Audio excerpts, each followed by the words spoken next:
How's it going, everybody? Welcome to the 1IQ Football Talk podcast. Brendon and Sterling coming at you for yet another episode. But the good thing about that is football. Football. Yeah, lots of football so far. We've both had games for our teams. I've had two. I didn't really watch either one of them just because they're, happening on work days. So is what it is. I know you luckily get to watch your Bears in prime time this evening. So we're recording early for that. And that'll be fun. At least you get to finally see some Bears play. I know the Bears and Bengals did their joint practice this week. And from the sounds of things, it sounded like the Bears offense kind of did what was needed. Colston Loveland, there's a video that the Chicago Bears posted that all it said was Colston Loveland is a problem, which, I mean, if you watched Colston Loveland play at all last year, you quickly realize that, he is indeed a bit of a problem. And on that very clip, just watching it, you're like, man, okay, you can see he's going to be a very, very big problem again this season. But I don't know if we're gonna see Bears starters. When it comes to Ben Johnson, I typically lean towards the side of probably not. We don't have Tyson Bagent at this game this week. He's dealing with a bit of a hamstring issue, but it's more of just like a precautionary thing. So you might see the starting offense in there for a series, and then it goes straight to Case Keenum, and then Miller Moss will likely get most of the back half, which, for a fourth string guy, you really want to see if he is capable of competing against NFL talent. This is an undrafted rookie free agent, so you kind of need to know if this is a guy worth keeping on your practice squad, or it's just a situation of like, hey man, we gave you a shot, couldn't quite get it, and there you go. But that's kind of what I'm expecting. It might just be a situation where Case Keenum gets the first half, Miller Moss gets the second half, and kumbaya, that's the story. Yep. Yeah, and I mean that really is what a lot of teams seem to be doing in this week 2 matchups, is really figuring out who is worthy of a practice squad spot.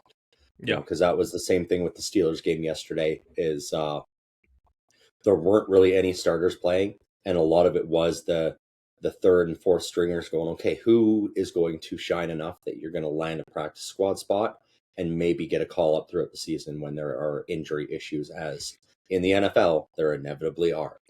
Yeah, you're never going to go a full season with having every single starter that you planned be starting every single game. I know for the Chicago Bears, one of their starters that was penciled in already is already out for the entirety of the season.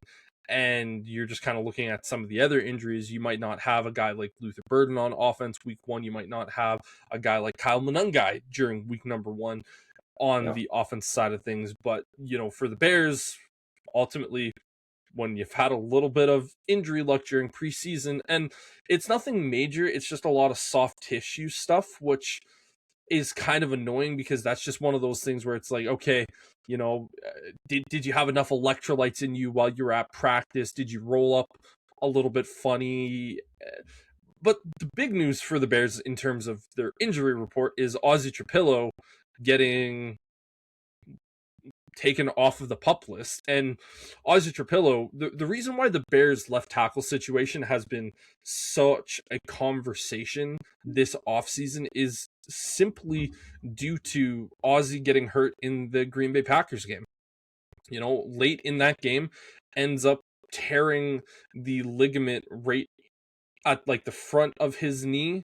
I can't remember the exact injury off the top of my head, but it's one of those ones where when you have that as a athlete, the likelihood of you never playing again is high.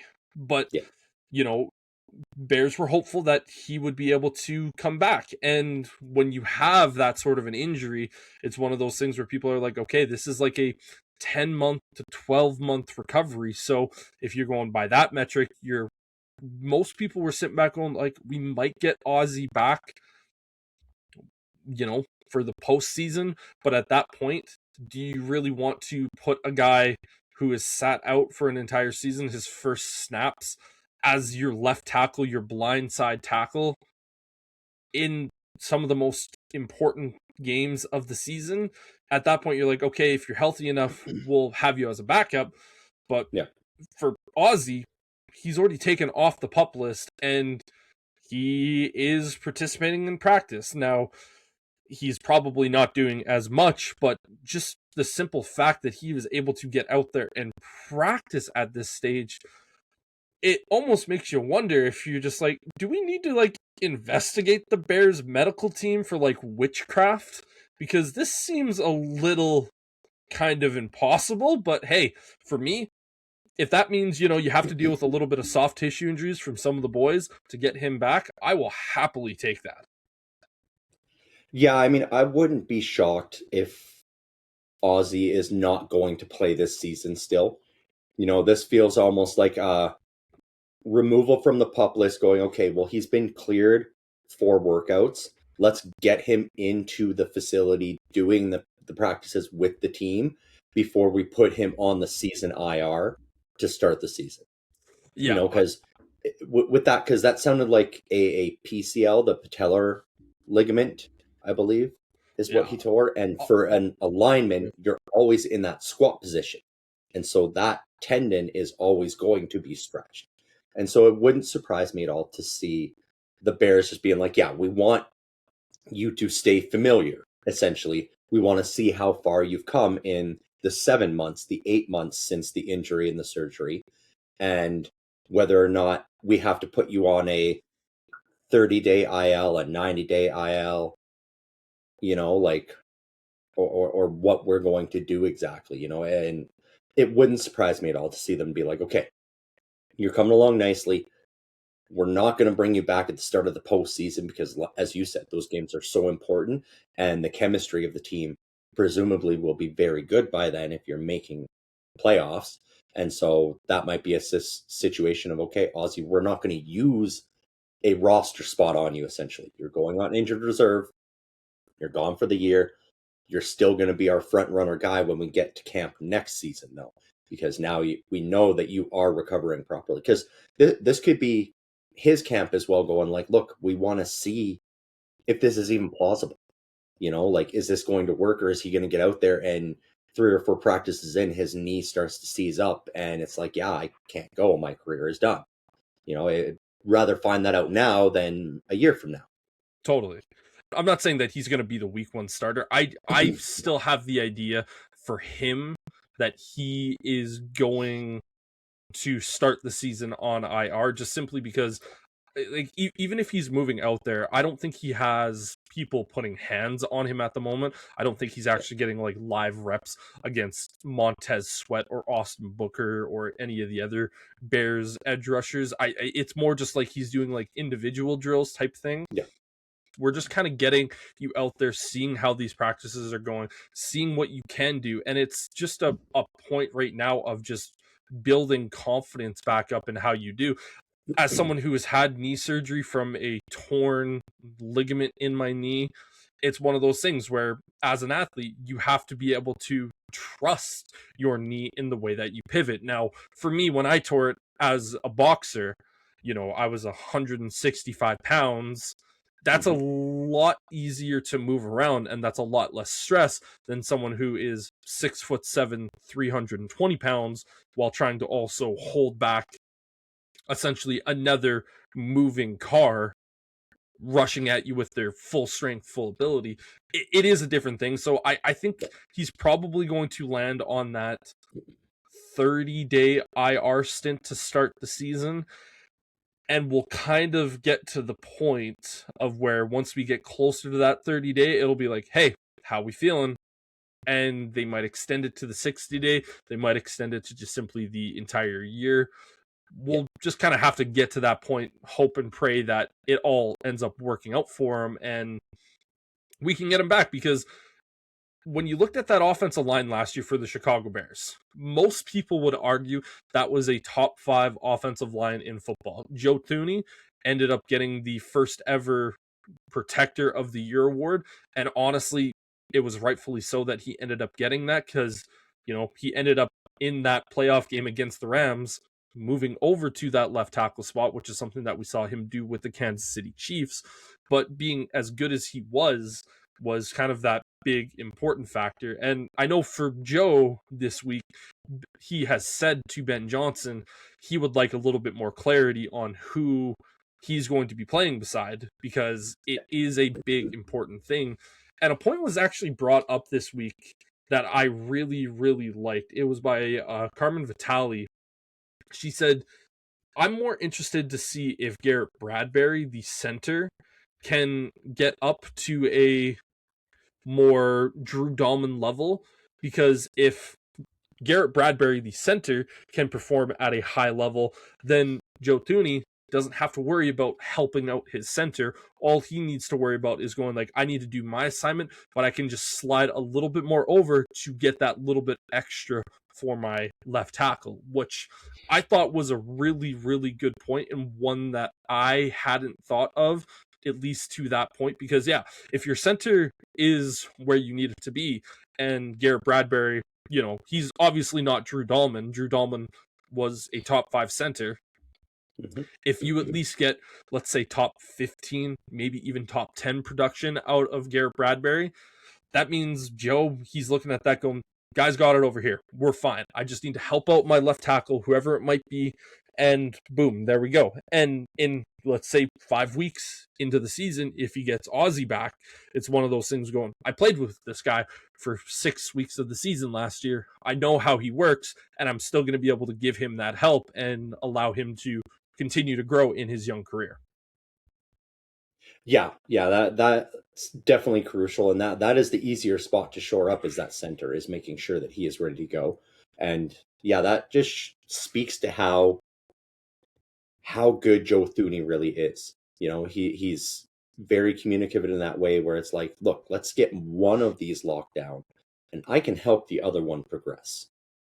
But it's going to be really hard for me to be at the line looking at the defense and then having to tell the center what he needs to do, and then tell the tackle what he needs to do, and then look and go, okay, what do I need to do? It's a lot in a short period of time. It really is. And that's kind of where we are with the Bears. I know people have talked about Luther Burden with the hamstring. You and I have talked about this before, of where he's probably going to be dealing with this to some degree for the entirety of the season. It's just, how does that affect him while he's out there? And then with Kyle Monungai, I know he has a lower body injury due to a really dumb tackle by Grady Jarrett.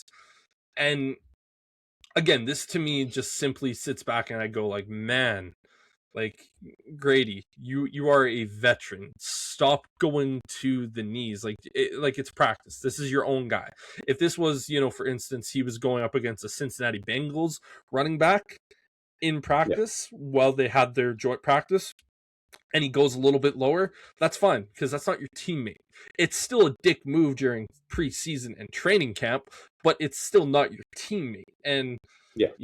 When the Bears are the third most expensive defense in the NFL, and we're talking about it being as bad as it is, and one of those contracts that is causing that level to be so expensive is Grady Jarrett, you kind of sit back and go like, man, it's going to be really nice to not have you on the books at the end of next season, because, you're in year 2 of a 3-year deal and we can cut you at the end of the year. But, we'll have to see if Grady Jarrett makes up for it in his play during the regular season, because, Yeah, and we got to hope, too, that this doesn't create any sort of a lingering soreness issue for Monangai for the season, really. Yeah. Because that's just it, that, those lower leg injuries on running backs, that's a tough one. You get a bone bruise, and because it's a physical game, for someone like you or I, a bone bruise on the leg, it's like, okay, it's 3-4 weeks and we're good to go. But that's because we're not having it get hit day in, day out, whether it's just little kicks, little bumps on the ground, stuff like that. So we've seen guys take a bone bruise all the way into the postseason that they had happen in the preseason or week 1. Well, you at work watched me give myself Yep. a bone bruise on the knee just in a really stupid moment. And, Yep. even to this day, when it was like 3 weeks ago, I'm still like kind of cautious, like putting stuff on that knee where it's like, ooh, I still feel a little bit. But yeah, that's me not getting hit or Yeah. doing anything at a high level for a guy like Kyle Yeah. Monungai. That is a really, really good point that you bring up. Yes. Yeah. So that definitely is a concern. But I mean, overall, I'm still excited for your Bears going into this season, man. And I can't wait to see what they do. I'm probably more excited for your team than I am for my team this year, just because my team's still in that limbo of we don't want to rebuild, and so it's a new era with Mike McCarthy, but we'll see what we get. But yeah, I really am looking forward to your Bears. I might even check out that preseason game tonight, at least for the first couple of drives, if Caleb's in there.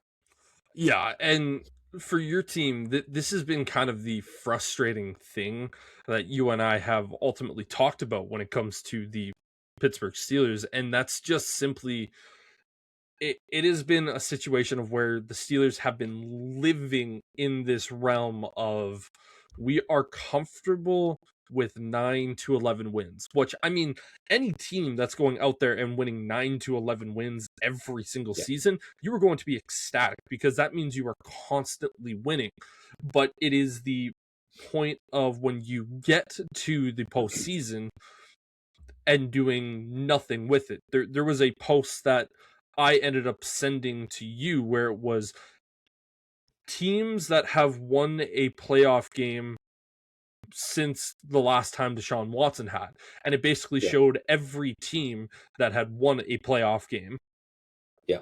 And then it basically showed like every single team that had been in the playoffs over this time since Deshaun Watson had won a playoff game. And it pretty much showed every single NFL roster. And then it showed the Pittsburgh Steelers going like, no, we have not won a playoff game more recently than Deshaun Watson. And you and I have brought it up, and it's been Yeah. a situation for years and years and years and years.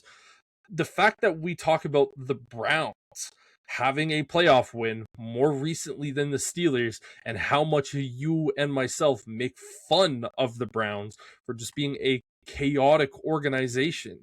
Yep. It's just one of those things where at some point being in the middle is more of a curse than it is a blessing.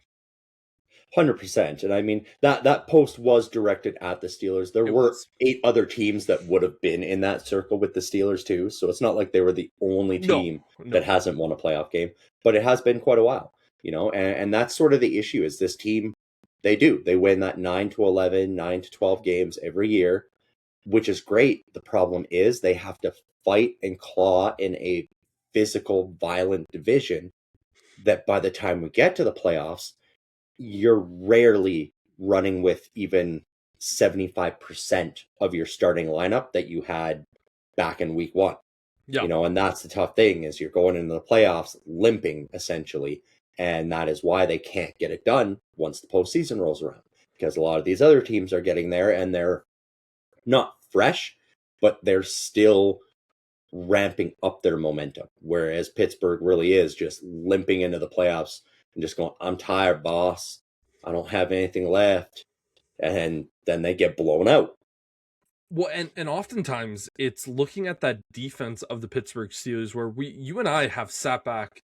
I don't know how many times we have looked at this defense, and they are the most expensive defense in football right now. And we went, man, this defense is good enough to take a team to the Super Bowl.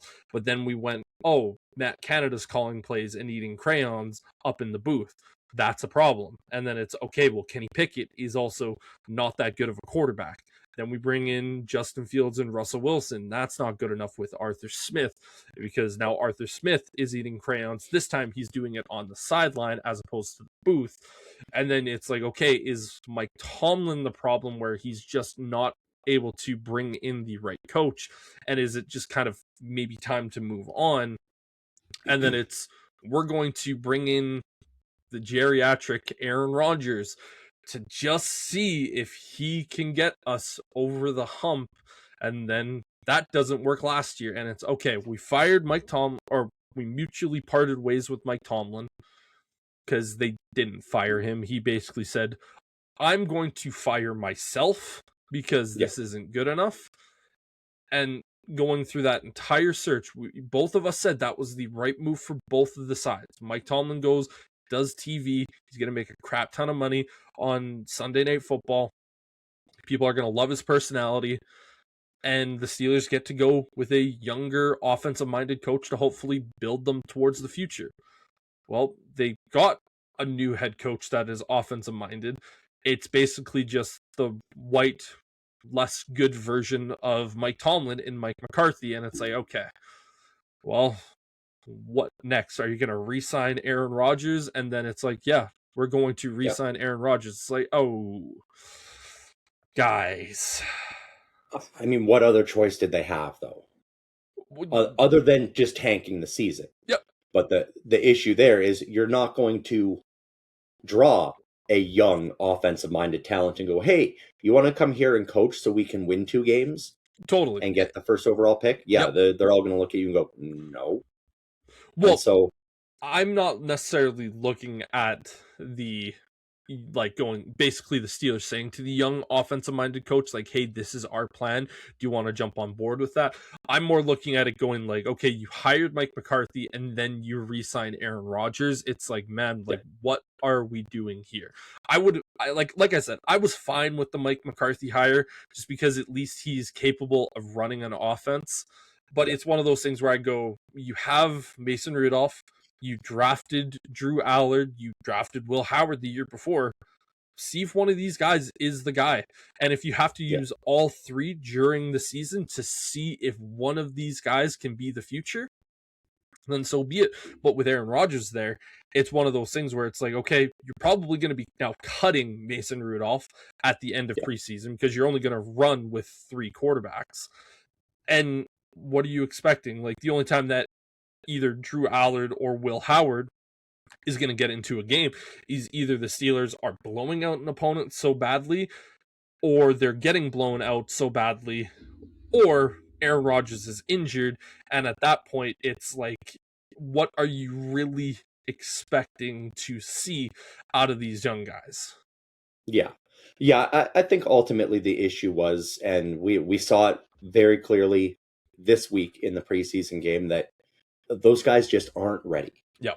That's just it. Could they still learn and grow into a starting quarterback in this league? Yes. I think both have the tools and the skills to be able to do that, but it is very obvious that right now they are not ready to step into that starting role. And I think that's ultimately why Mike McCarthy and Omar Khan looked at Aaron Rodgers and were like, okay, do you want one final year with Mike McCarthy? There's that familiarity between you two already. It gives Mike McCarthy the opportunity to focus more on the other members of the offense, the wide receivers, the tight ends, the O-line, the running backs, and look at them and go, okay, look, this is what we're going to be trying to do going forward. We've got Aaron Rodgers running it for now, and we'll see who's doing it next year. But then at least it's sort of that year of stability almost for the offense, having a guy who already knows Mike McCarthy's playbook and offensive style. And so I do understand it. I don't like it,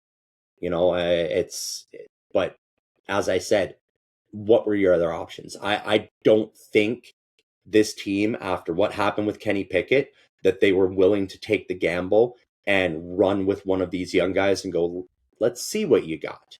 And as Mike McCarthy said after that first preseason game, and I agreed with, I've seen what Mason Rudolph has. I understand what he can do. I don't need to see him again. And that's not a slight on him. That's not saying he's not good enough. That's not even me saying that he is going to get cut. I know there's been a lot of calls for that, and it is very likely. But I think that was more Mike McCarthy going, we've got almost 8 years of game film on this guy. We know what We've type seen of player how he's he progressed.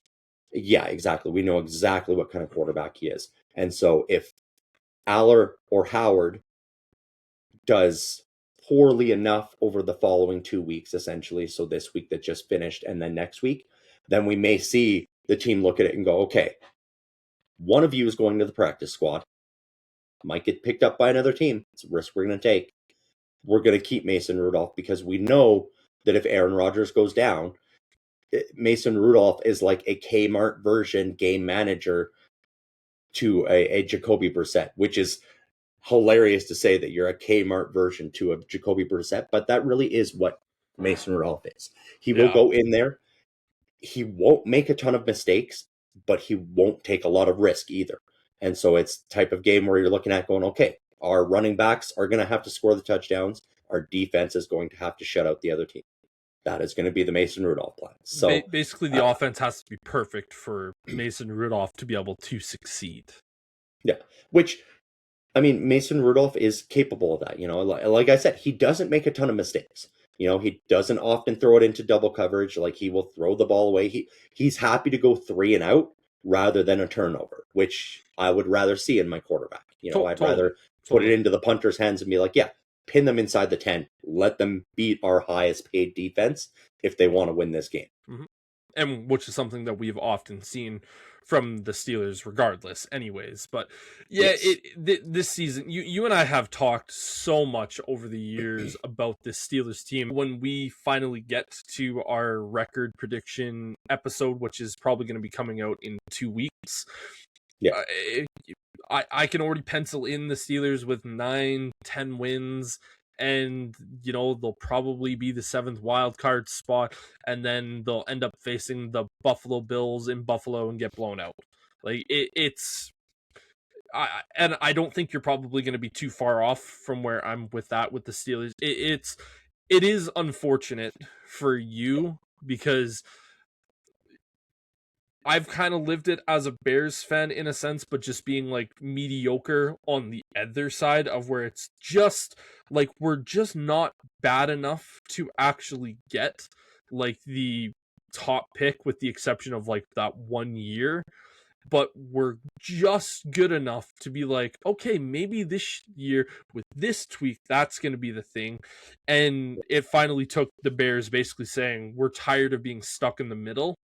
And we are going to change this by just absolutely tanking out and getting really, really lucky with a team being really stupid to kind of get us to where we go.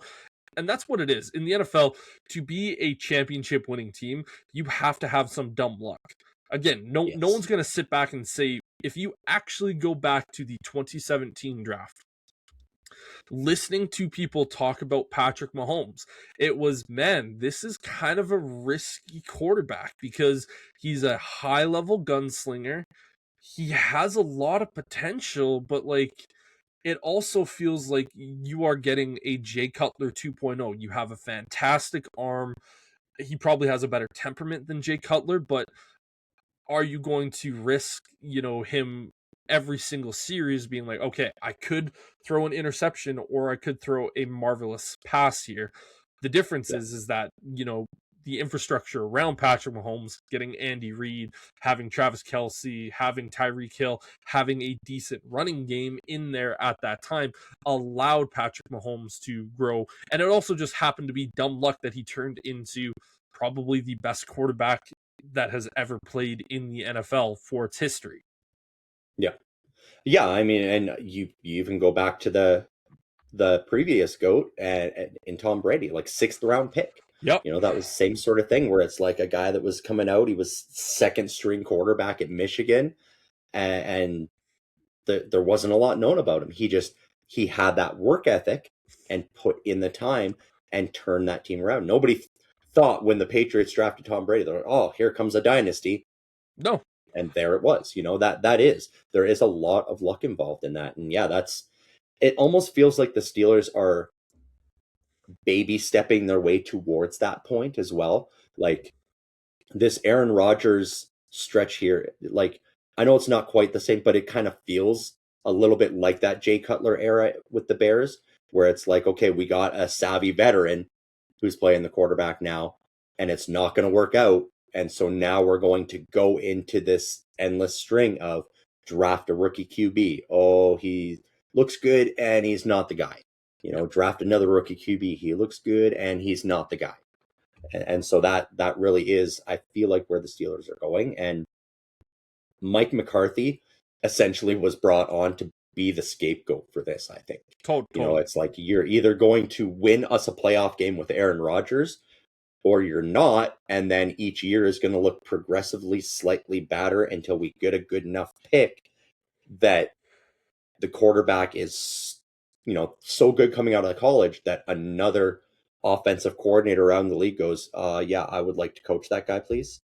And Yeah. then Mike McCarthy will be out and the Steelers will have, hopefully, their offensive minded head coach finally. Yeah. And the last thing I'll say about the Steelers is it is really, really frustrating that the Steelers right now are basically saying we are building a team to win one playoff game and then we're cool with whatever happens from there on. We just want Yeah. to win one playoff game to shut our fans up, going like, we've heard you, it has been 8 years, maybe even 9 years at this point. Please get off our back about not winning a playoff game. We did it. We got blown out the next week. And Yeah. for me, I just look at that and I go, I would rather the Steelers. Again, I mean not necessarily as a Steelers fan, but if I was a fan in this scenario, I would look at the team and go, I would rather have the next 3 years being like 2 to 5 wins each season and building this team up to the point where I'm going, I'm not just hopeful that we'll win a playoff game, I'm hopeful that we can potentially compete for the Super Bowl. Because last year, as a Bears fan, I watched the Bears get into the playoffs and went, I don't want to see them just win against the Packers and then we can pack it up and go home. I want to see what they can do against the Rams. And if they beat the Rams, I want to see what they can do against the Seahawks. And if they can beat the Seahawks, they can win the Super Bowl. And Yeah. that's what I want to see for the Steelers, and that's what I know you want to see from the Steelers. But it feels like the Steelers are just like, we just want to win one playoff game, so we'll stop being yelled at. Yeah, and honestly, it's not even the fans that they're trying to get off their backs at this point. It's more the media. It's they're tired of being put up in those graphics and shown in that light. And I think it's a little bit Omar Khan as well, looking at this, going, okay, I know Steelers ownership. This is a prideful city. They thrive on winning, and so he's probably looking at going, okay, if I can get that monkey off our backs of haven't won a playoff game in almost a decade, then that will buy me an extra 5 years to rebuild this team. Yeah. Whereas I think he looks at it and goes, okay, if we go like 4 wins this year and then 5 wins next year, I'm out of a job. And I think that is part of the way he's looking at it, is going like, I want to rebuild, but I have to show I can get it done with less before they'll give me the time. And the Steelers are in a place right now too where they have a lot of chips that they could utilize to speed run a rebuild. They don't even have to finish 3 seasons in a row with 4 or 5 wins. They can look at this and go, we have the highest paid defense. Let's get that down to middle of the league. Let's get that down to the 15th highest paid defense and trade some of these guys away. And that's what they should start doing, in my opinion. When or if this season goes badly, you look and you go, okay, what can we get for Joey Porter Jr.? What can we get for Jalen Ramsey? Yep. Older, I know. What can we get for Alex Highsmith? What can we get for TJ? Cole Holcomb, Jack Sawyer? Yeah, but a lot of these guys. Yeah. There's a lot of young talent as well, where it's like, you know what? You might only have them for 3 years, but are you willing to throw us a 2nd-round pick or a 3rd-round pick? Like, we're going to stockpile picks and then we're going to bundle them together and move up to get the specific guys we want. Like, they have the capability to speed run this rebuild. And that's kind of what I hope they do if it comes to that. Ultimately, this O-line is set up right now and built in such a way that if we can get a quarterback, then we could survive with a top 15 defense, and be a competitive team in this league. It really is just finding that right quarterback. Now that we have a play caller that we know isn't going to be eating crayons on the sideline and can put up consistent drives that, actually confuse defenses, Steelers can do something. Yeah. But we got to get a quarterback. he has to be a little bit younger than 42. Like, I'm not even saying he has to be 20, but maybe 30. Like, that You would be a want good your start. quarterback to be younger than yourself, essentially, is Yeah, what you're saying. Yeah. exactly. Yeah. Which And currently, so, right now, is not what you have. no, no. And there are some options, and there could be some options going forward too. And I know I've got a fantasy idea in my head that I would love to see if this season goes badly for both the Steelers and another team. Yeah. Sticking with the Steelers for now, though, their preseason game yesterday, not great. They lost, I think it was 17 to nothing or 19 to 17 to nothing. nothing. Yeah. Which, preseason, who cares? The offense was not starters. No Nope. Aaron Rodgers, no Mason Rudolph, no DK Metcalf, no Michael Pittman. A lot of the starters were not out there. Same thing on the defense. No Cam Hayward, no TJ Watt, no Joey Porter, no Jalen Ramsey. Like, there was a lot missing. And so it was a growing pains kind of game where it was, let's see who's going to make the practice squad, who's going to shine when nobody else is here. It was a good game for them to utilize Elandon Roberts, who they just signed last week, who they brought in to kind of quarterback the defense. They needed somebody that was a tried and true play caller on defense. We didn't really have that in Pittsburgh. They tried it out with a couple of guys and nobody was really grasping it enough. So reached out to Elandon Roberts. We're like, we know you like to hit hard. We know we can call the plays into you and you will get everybody in line. So Roberts was back. He had a good week, 4 solo tackles, brought up some of the guys around him, helped get some sacks for Carson Bruner as well as Jack Sawyer. And so it was a decent game for the defense considering all that was missing in terms of starters. Yeah. The offense, this was Caleb Johnson's chance and he blew it. Yep. He had 10 touches for 37 yards. And the running game just could not get going for Pittsburgh, which meant that it was third and longs constantly for these 2 young rookies in Will Howard and Drew Aller. They made some nice plays, but they just couldn't get it done. And in a regular season game, the Steelers would have got on the board, but they opted to look at why am I spacing on that all of a sudden? That is wild. Kicker, Chris Boswell. Oh, yeah, I was going to say, come on. I was like, how did that name escape my brain? But they looked at Chris Boswell and they're like, you know what? Let's just rest your leg. So they had a rookie kicker that was in there kicking, and the one opportunity he had, he missed. And so it's like, that's not a good look for you getting a job with another team, buddy, because you weren't going to be staying here anyway. Nope. So I'm not worried about 17-0 loss. It is what it is in the preseason. The bigger concern was just that they were not able to get any momentum whatsoever with either of those 2 quarterbacks. And that's why I was saying earlier, it's very clear they are not ready. Granted, maybe having the team ones out there might have created a bit more of a spark, but I just don't think it's worth the gamble right now. So I'm looking forward to next week. I hope DK Metcalf and Michael Pittman can at least play a series. Let them be out there for a series. Let maybe with each of the young guys, let each of them have the full team one around them for at least one series so we can truly see what they could do with all the talent that we have on this team. Because there is a lot of talent on this team, just not at the quarterback position. It was just a messy game all around for the Steelers yesterday against the Jets. Even the special teams, Kalen Wetjen, who had been looking good through camp and preseason, he almost dropped 1 punt return and then bobbled another one. They're not even trusting Caleb Johnson to return punts or kicks at this point. Like, I really think Caleb Johnson, the writing is on the wall for him. I don't think he's making this team.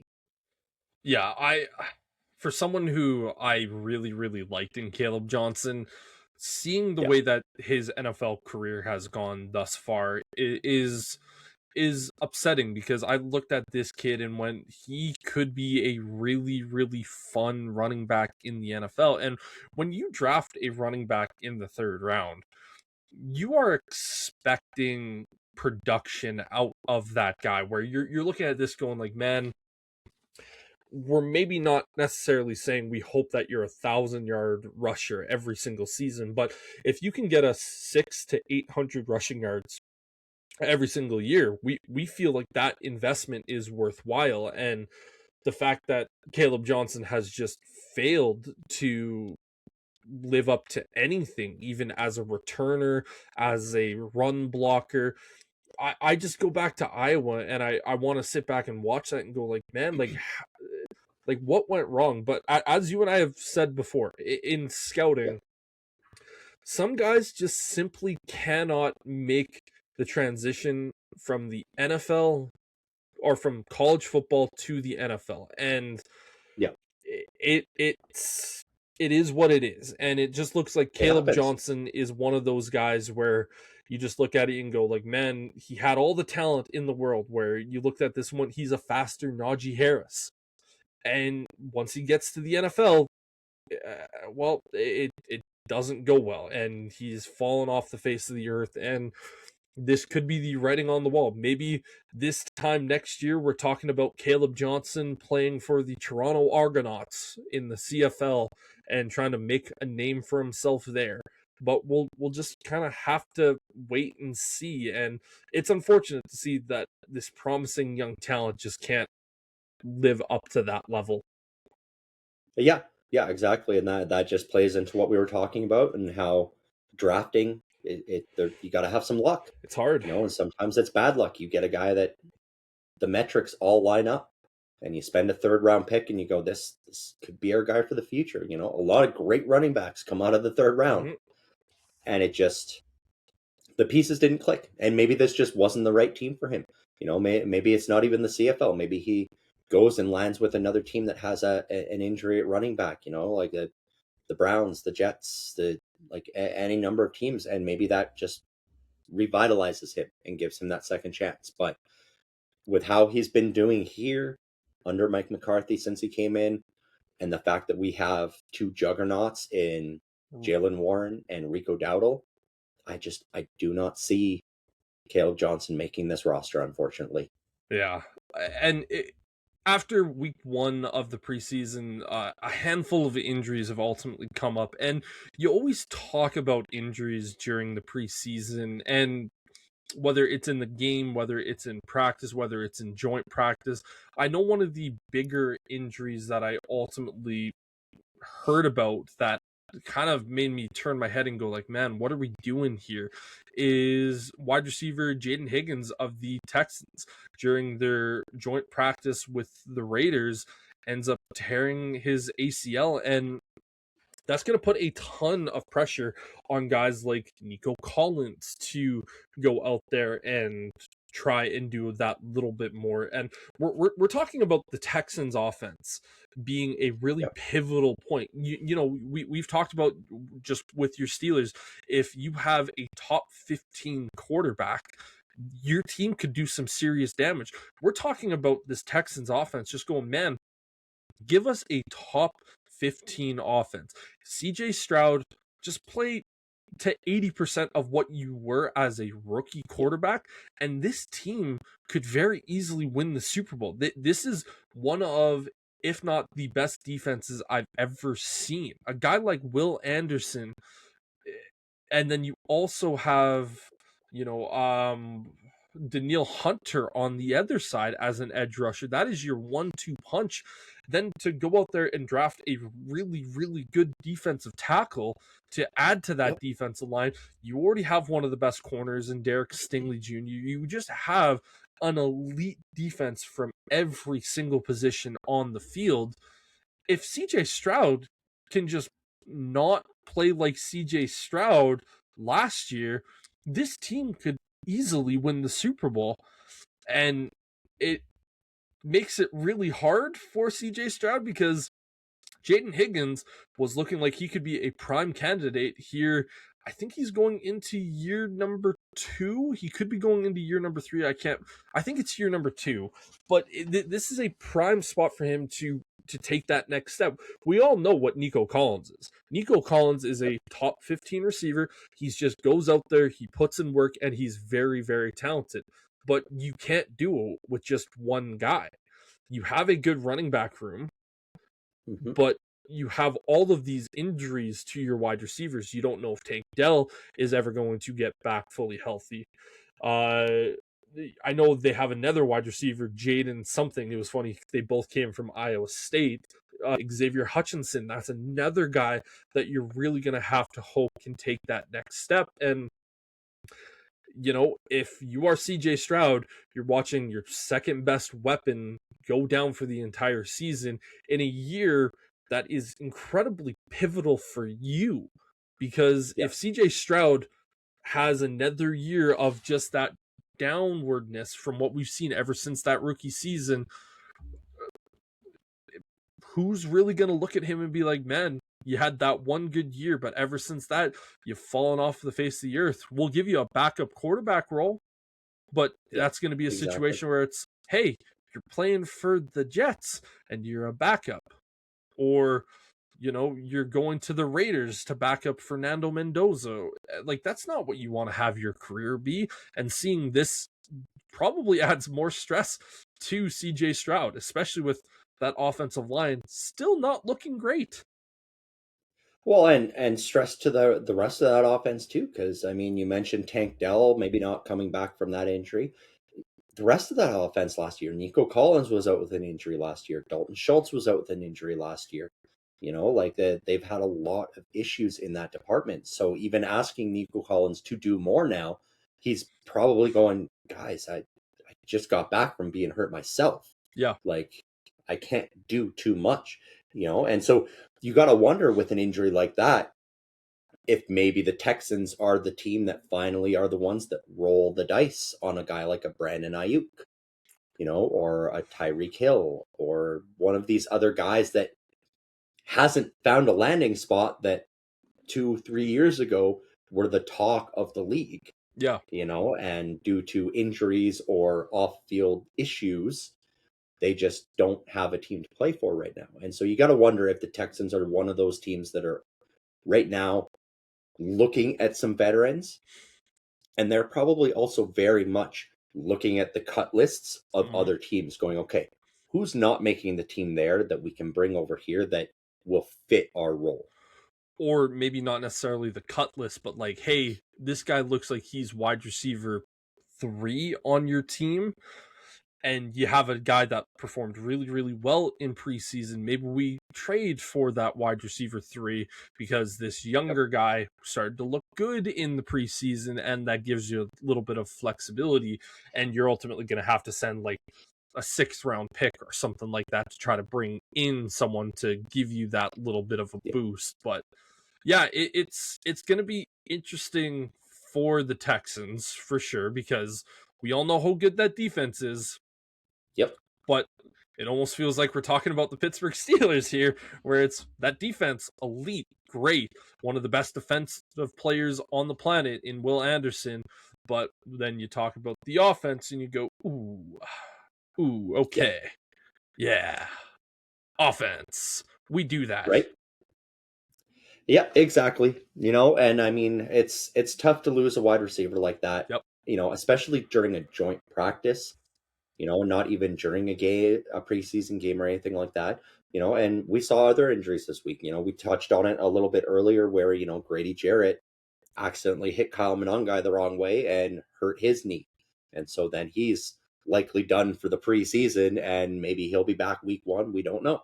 We Exactly. saw some other injuries. Brees Hall, thankfully not as serious as it looked initially, because initially non-contact on that turf, went down. It's just a groin strain, they're calling it, I believe. Yep. And so it's like a 1 to 3, 2 to 4 weeks sort of recovery period. And so the Jets got to be looking at that going, oh, dodged a bullet. Let's get Brees Hall back for week 1 so he can fully tear something on our horrible field. Well, and the other one that I look at is that popped up pretty significantly on the injury report was 3rd overall pick in Jeremiah Love with the Arizona Cardinals. We all knew this was going to be a tough year for Jeremiah Love because Yes. just simply due to the Cardinals not having that great of an O-line and just not really trusting that team in general. Like, we all know the Cardinals are fighting for the 1st overall pick in the draft this season. But to go out there and give Jeremiah Love the amount of snaps that he had in week number 1 of the preseason, I think he had like 13 or 14 attempts on the ground. Like, what are you trying to prove here? This, like, are you sitting back and saying that you needed to see what Jeremiah Love can do?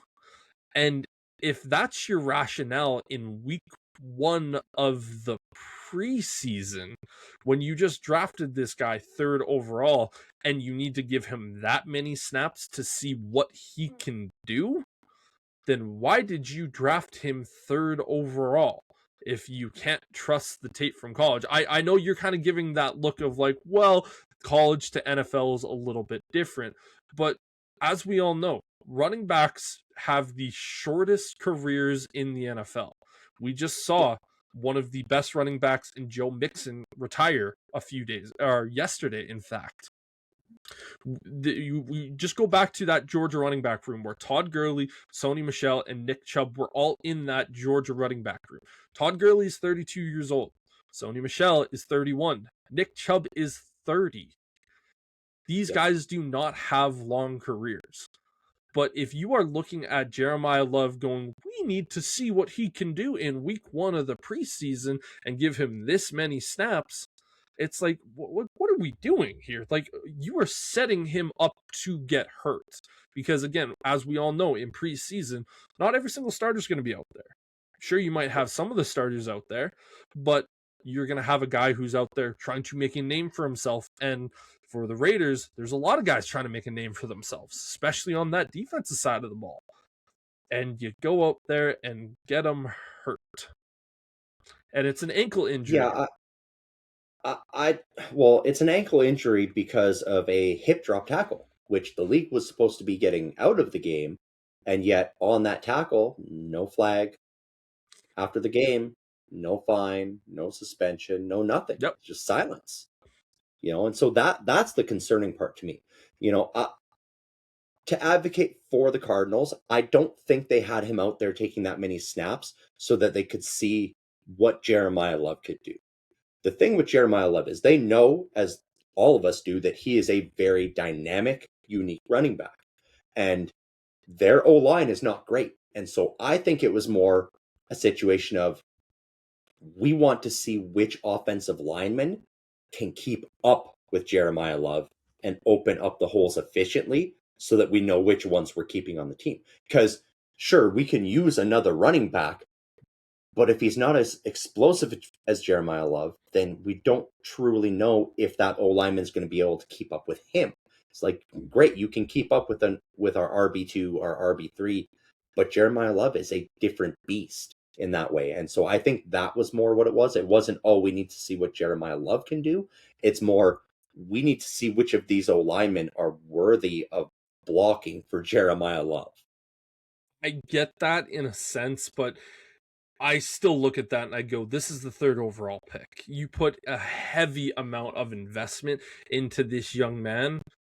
And of course, the hip drop tackle, that's not anything that Arizona predicted. That's not anything that Jeremiah Love wanted to deal with, but it happened. But the fact that he was out there for that to happen after he had just had 11 rushes in the game and he was out there for even more snaps due to him being in the pass game, it's one of those things where I do question the Cardinals and go like what are we doing here, man? Again, if Jeremiah Love was, let's say, the 14th pick in the draft, I could sit back and say, hey, you know what? I get it. He was a mid-teens draft pick. Sure, you want to see what he can do. But this was the 3rd overall pick. When Saquon Barkley was drafted 2nd overall, the Giants knew what they had. They knew that they were going to have a stellar running back right from the get-go. Don't hurt this kid when you don't need to put him in harm's way. It's like the Bears. Like, they're not putting out Kyle Monangai or DeAndre Swift in week 1 of the preseason. Why? Because they know what they have. And that's more my kind of point. Like, I understand the wanting to see the offensive line, but it's, if you are that worried about your offensive line to the point where you're like, we need to have this third overall pick running out there with a combination of different guys, maybe the mistake was drafting him third overall and not an offensive lineman with that pick. Yes, they need to improve their O line, and that's going to be a concern going forward. How long Jeremiah Love is out for, we don't know. It's listed as a high ankle sprain at this point, Yep. and we know those can be picky. He could be fine next week. He could still be hurt in 8 weeks from now. We don't know. Yep. High ankle sprains are very difficult to predict. Especially for running backs. Exactly. Yeah. Another team that's been kind of going through it here in the preseason is the New Orleans Saints. Yeah. A couple of guys that have gone down here in camp and through preseason, and another first round pick in Jordan Tyson. Jordan Tyson dealing with a hamstring injury. We don't know the severity of it, but he's listed as 4 or more weeks. Yeah, expected so to miss the start of the season. Exactly. He definitely won't be out there week 1. And, it's a good thing that the Saints also went out there and got the former running back from the Jags in the offseason, because Alvin Kamara dealing with an MCL sprain now. Yep. And he's out for 4 to 6 weeks as well. That's been kind of the workhorse of the Saints team for the last 4 years, really, where it's been, the Saints don't look good, but somehow Alvin Kamara is still getting 170 total yards and 3 touchdowns and winning games for them. You don't have that. And so it's been a rough preseason for the Saints as well, losing their early draft pick and then losing, the heart of their team in Alvin Kamara. If you want to go back and remember kind of what I was saying about Jordan Tyson, is I said this kid reminds me of Jamar Chase 2.0 when he's out there on the field. And when you hear that, you go, okay, well then how come he wasn't the first wide receiver taken in this year's class? That was Carnell Tate. Carnell Tate is definitely not a Jamar Chase-like player. And if you say that Tyson is this Jamar Chase 2.0, essentially, how come he wasn't the 4th overall pick? Well, the problem is he hasn't had a season since being in college now or in the NFL where he hasn't been on the IR for a significant amount of time. And this is now the 3rd time that we've seen him with a hamstring issue. And I looked at this and I went, this is the ultimate gamble for whatever team drafts him, because if he's healthy, you have a superstar caliber wide receiver. It's just the problem, you might not have him for an entire season. You might have him for 8 games of the regular season and maybe playoffs. But this is kind of a glass cannon here. It's beautiful, it's great, it's everything that you possibly want, but when you fire that thing, you're more going like, oh, please don't break, please don't break. Oh, it has a crack in it, that's not good, we need to pull this to the side.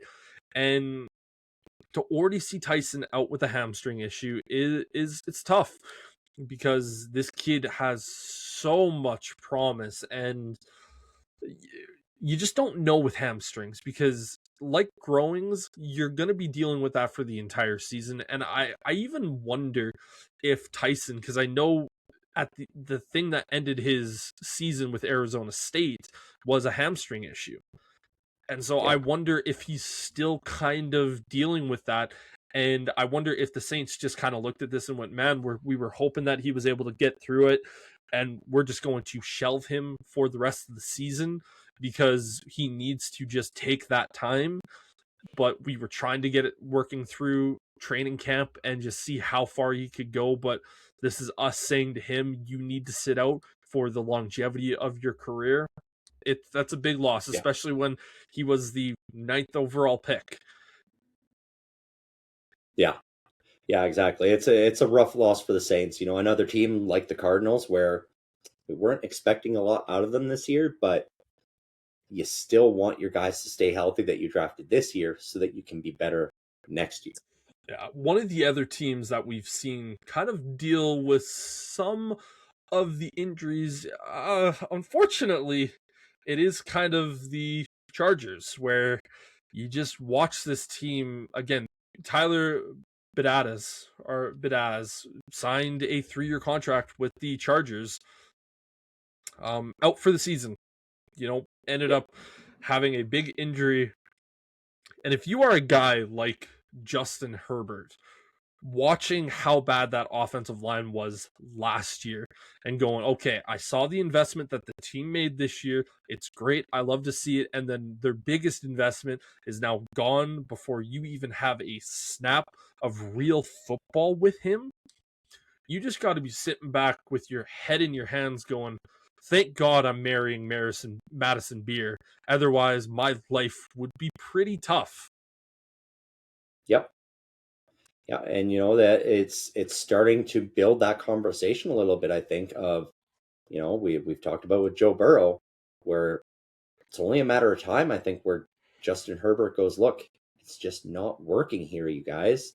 Like I've been here for years, and we're just not getting enough done. You sent me a graphic this week where it was Justin Herbert is still in the early part of Matthew Stafford's career. Their stats were almost identical up to this point in Matt Stafford's career compared to where Justin Herbert is now, except Justin Herbert had, what was 47 it, less. 47 fewer Yeah, interceptions? he had, and this is kind of the segue point that I want to jump into with the Chargers. I know I told you that I had a player in mind that I think we need to be looking out for a lot more so in the conversation, because in previous weeks and previous conversations, we've talked about guys like Josh Allen and Joe Burrow, potentially being Hmm. those two quarterbacks that say to their teams, hey, I'm done at the end of this year. Because, with Joe Burrow, I even saw a clip today of after the practice with the Chicago Bears, someone asked him, hey, we hear that you've been saying a lot of this is kind of our last year to get things done.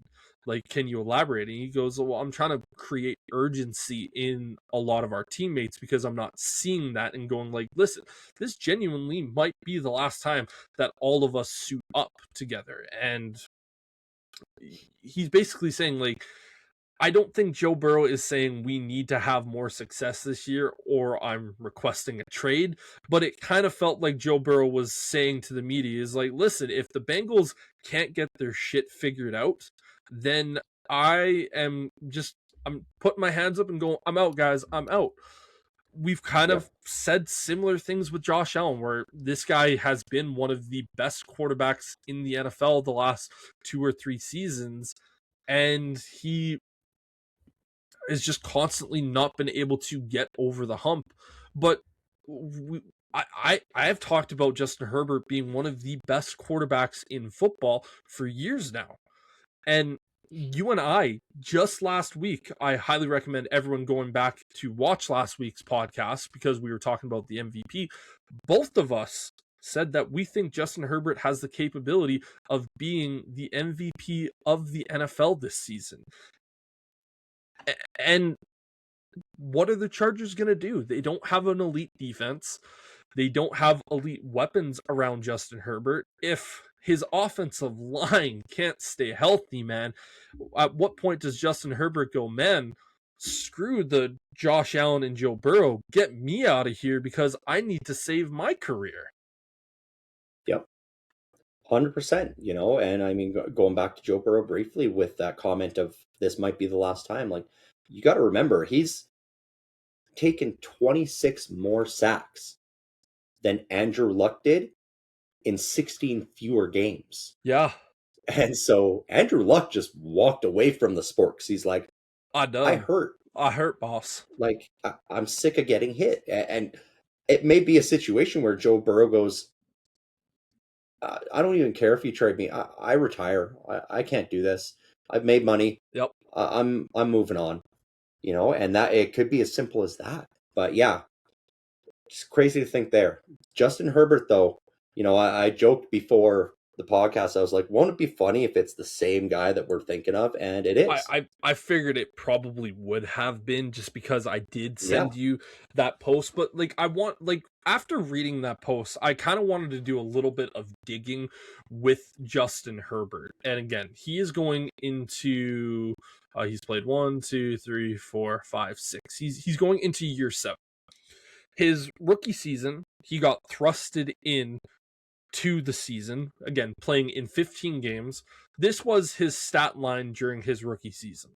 He had 4,336 yards, 31 TDs, 10 interceptions while being sacked 32 times. That is a rookie quarterback.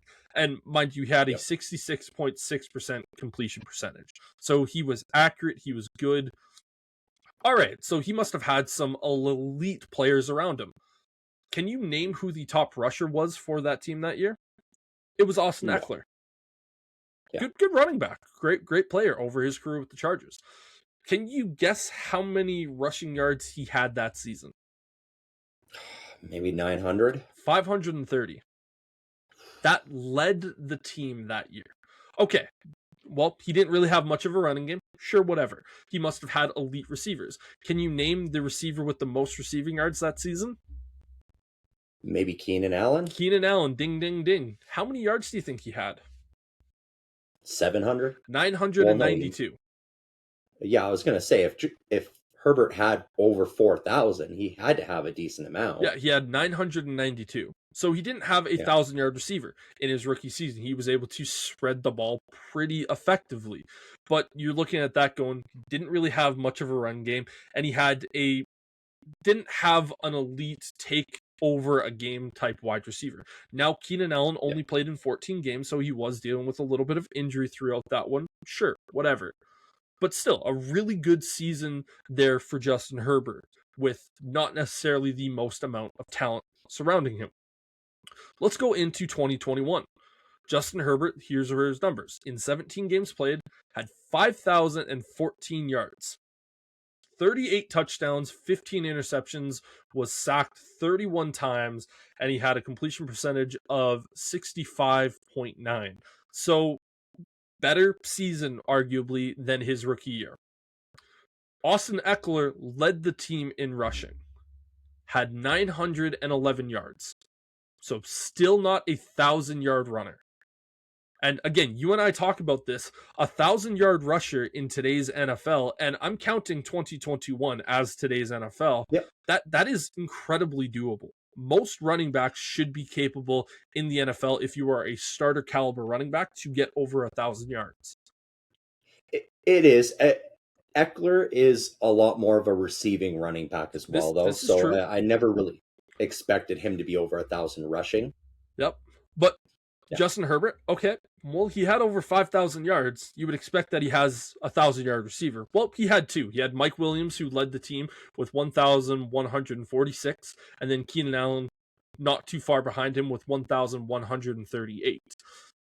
Even then, when you have a guy with 5,000 yards and your top receiver has less than 1,150 receiving yards, you're going like, damn, it's not necessarily as high as you would expect it to be.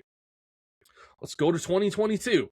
Justin Herbert, 4,739 yards, 25 touchdowns, 10 interceptions. So passing touchdowns down a little bit, was sacked 38 times, completion percentage at 68.2. So that completion percentage bumped way up to almost 70%. That's what you want to see. Eckler, again, led the team, 915 rushing yards. Still no 1,000-yard rusher. Doesn't have a 1,000-yard receiver in that season. Mike Williams with 895 yards. Keenan Allen missed a bunch of games. Let's go over to 2023. Justin Herbert, as the page loads up, ends up missing a handful of time, only played in 13 games, had 3,134 passing yards. 20 passing touchdowns, 7 interceptions, was sacked 29 times. Still no 1,000-yard rusher. Austin Eckler, 628 rushing yards. Keenan Allen had the best year at 1,243 receiving yards. No other receiver on that team, 600 receiving yards. So again, just a lack of production there. Let's go to 2024. Again, another tough year. 17 games played for Herbert, 3,870, 23 passing touchdowns, only 3 interceptions. That is elite to not have more than 3 interceptions in a 17-game season. Was sacked 41 times, 65.9% completion. J.K. Dobbins, 905 yards, led in the rushing. Ladd McConkey, 1,149 yards receiving. The next closest guy was Quentin Johnson with 711 receiving yards. Let's go over to last season in 2025, where the offensive line got so brutally banged up. Justin Herbert missed a game, 3,727 yards, 26 touchdowns to 13 interceptions, was sacked 54 times. Yep. 66.4% completion. Well, his leading rusher was Kamani Valdad at 643 rushing yards. His leading receiver was 789 rushing yards from Ladd McConkey. So he has had a 1,000-yard receiver 4 times, and Yep. 2 of those were in the exact same season. He has never had a 1,000-yard rusher in his career. The defense has constantly been up and down, and he's had a mixed bag of play callers. This is a guy that, if you were to tell me requested a trade at the end of the year, it would be so unbelievably warranted. Sure, he's 0-3 in the postseason, and he hasn't necessarily had the greatest stats in those postseasons, but he's also not working with a lot. Like, No. the fact that in 2025, the Chargers made the playoffs with the team that they had is mind-boggling. He was sacked 6 times in the 2025 postseason in one game. Yep. And that is the point that I stick on for Justin Herbert. His stats, great. He's had 1 or 2 years where the interceptions went up a bit or the touchdowns went down a bit. But the alarming trend is year over year, the number of sacks is increasing. Yes. And here's the thing with Justin Herbert. He's one of these quarterbacks that holds the ball till the very last minute. That's how he gets so many yards, because it's that very last second where it's like, okay, now my guy's open. And so he averages, I think, 2 to 3 sacks per game, which is still a high average. Yep. But the thing is, he averages 9 hits per game. He's getting hit almost double digits every single game. Even when it's not a sack, he's still getting rocked after he throws the ball. And it's close enough that it's not flag worthy. And that is why he gets so banged up, why we've started seeing at this mid stage of his career him having to take more games off due to those injuries. And so it's that factor, the fact that he hasn't had a consistent dominant offensive line at any point where he can feel safe back there. And as you alluded to, where they can open up enough opportunities for the running back to get over that 1,000-yard mark. Because as you and I have discussed, 1,000 yards in the NFL now is not nearly as impressive as it was 20 years ago. No. This is something where 1,000 yards should be the standard. If you're not getting 1,000 yards rushing, whether it's one guy or if you're running a duo, either way, you should have over 1,000 rushing yards. And so honestly, with the number of hits Herbert takes, that's what had me starting to speculate whether he was going to look at this and go, I'm sorry, I need to go somewhere that values offensive line play and is willing to invest in it. And to the Chargers' credit, they have tried. They have drafted very well. They've got some talent, but they just keep getting hurt. Yep. And so that's the issue, is the durability there. And so, he may just look at it and go, I need to go somewhere else where I'm going to have an offensive line that can protect me to let me get to that 5,000-yard mark again without getting hit 10 times a game. Well, and the team that I think would be all over a guy like Justin Herbert is, funny enough, the team that shares the same name for the team that he's already on. Are you telling me that Herbert in a Sean McVay offense, like, we've talked about Sean McVay loving the idea of getting a guy like Joe Burrow because he's so cerebral.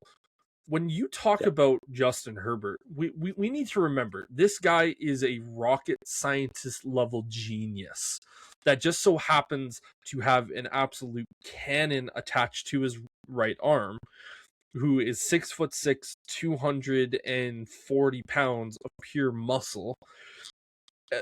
Like, you combine all that and you give him to Sean McVay. Yeah, okay. Mm-hmm. Like, do you think the Rams care about having their first round pick for the next 4 years.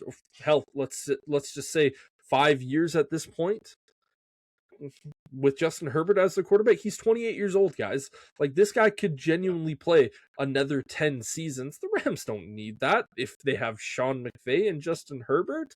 Like, that to me is going to be one of the biggest storylines if the Chargers just simply can't keep Herbert healthy going forward. And we could have a very, very fun offseason next year if guys like Josh Allen, Joe Burrow, and Justin Herbert all say, hey, I'm done with my current teams. I'm looking for a trade, because those three guys that we have mentioned are three guys that I have always mentioned in the top 5 for quarterbacks in the league. And you might see one of a top 5 quarterback request a trade every decade, where it's like, hey, the current situation I'm in isn't good enough. I want to go somewhere else. But the fact that we could potentially see 3 of those top 5 guys all look to go elsewhere this offseason is insanity. It is 100%. And Justin Herbert was the exact one I was looking at, and I mentioned earlier, the Steelers really just need a quarterback. And man, the Chargers haven't had much for defense over the last, few years. Maybe you throw a Joey Porter Jr. on a new reasonable contract, 2 first-round picks, and a couple of mid-level players on defense, and you get Justin Herbert in a Pittsburgh Steelers uniform. And then you go, holy crap, you got Justin Herbert, you got DK Metcalf, you got Michael Pittman, and an offensive-minded coach. We don't need the top-paid defense. We don't even need a top 10 defense. It just needs to be top 20 at that point. Especially with the offensive line that Pittsburgh has built. It is one of the most efficient. Yes, there's a couple of guys banged up, but a couple of those other banged up guys, they are gritty and they play through it and they keep their quarterback safe. And for a guy like Justin Herbert, he's probably looking at that. He would look at that and go, I mean, they kept a 42-year-old Aaron Rodgers healthy who can't move that quick, and they were able to keep him upright. Like, I'm going to be safe in Pittsburgh. Am I going to have to play outdoors in the cold? Yeah, but I'm not going to get hit. Some of these things like that, of those 3 quarterbacks, that would be the most likely one I could see making their way to Pittsburgh, because we know the Bengals would never trade Joe Burrow to Pittsburgh. It would be. I don't know if the Bills would trade Josh Allen to Pittsburgh, but the Chargers being on the other side of the country, sure, it's still AFC, but they might look at that and entertain that. Yep. Especially if they get 2 marquee defensive players, an Alex Highsmith, or even a Jack Sawyer, just some great young players. Derek Harmon, who we just signed. Like, honestly, I would throw just about any of our defensive players and 2 first-round picks LA's way to get Justin Herbert. Yeah, and honestly, for your sake, if Justin Herbert does become available, you say it's TJ Watt, Joey Porter Jr., and 3 first-round picks for Herbert. Yeah, and that to me is not an overpay. That is a very reasonable situation, and I know there's already been teams reaching out to the Steelers to try to see the availability of Joey Porter Jr. And with that getting leaked, this has been a pretty heavy Steelers talk episode, but I'm going to continue on with it here at the moment. With that being leaked, I would have to imagine that Joey Porter Jr. is not going to sign any sort of extension at this stage, because if teams are calling in, that means that the agent has been notified. That means obviously the team has been notified, and I would assume that the agent has gone out there and stated, hey, there are teams checking in to the Steelers to see if my client Joey Porter Jr. is available. If the Steelers aren't where they are come trade deadline day, I would expect Joey Porter Jr. to be one of those top guys to potentially get moved on from. And if you're the Pittsburgh Steelers, you do move that, because you already have the highest paid defense. If you can get let's say a second round pick for Joey Porter Jr., because I don't know if he garners that first round pick just from what we've seen from him in his career. But if you can still get a second round pick, we've talked about the Steelers having a ton of draft picks. This is a nice Yep. move for them to get that extra player. And let's just say they end up having a little bit of a bounce back and they're in that 15 to 20 range of a draft pick, and there's a good looking corner that's at that spot. You go, hey, well, we traded away Joey Porter Jr. We get someone that we really, really like here in the draft. We're nowhere near a quarterback here. So this is just an easy replacement, and we get younger and we get cheaper. Yeah. Yeah, and this doesn't surprise me. This is something I said months back when they were talking the negotiations, and I said it wouldn't surprise me if they don't get a deal done. And if the Steelers have a bad enough start to the season, Joey Porter Jr. is going to be on the move at the deadline. Oh, yeah. For sure. Yeah. No, that doesn't surprise me. And, the reports coming out, too, that with Patrick Graham's sort of defensive style, Joey Porter is not really fitting at this point. He's having some struggles, and so that also adds to it. Now, I don't know if the Steelers would relent and only take a second round pick. I think they are going to value him higher and likely push for a higher pick than that. Probably. And honestly, with the kind of shutdown and the fact that he has improved his penalties over the last couple of seasons, I think Joey Porter Jr. would garner that sort of a price. But if you could hold on to him till the end of the year and have him part of a package to the Chargers for a Justin Herbert, man, that would be such a steal. That would be like a league-breaking trade, because all of a sudden, especially if Joe Burrow's on his way out of the AFC North and then Justin Herbert comes in, all of a sudden the power dynamic in this division shifts and everybody goes, fuck, the Steelers are back. Yeah.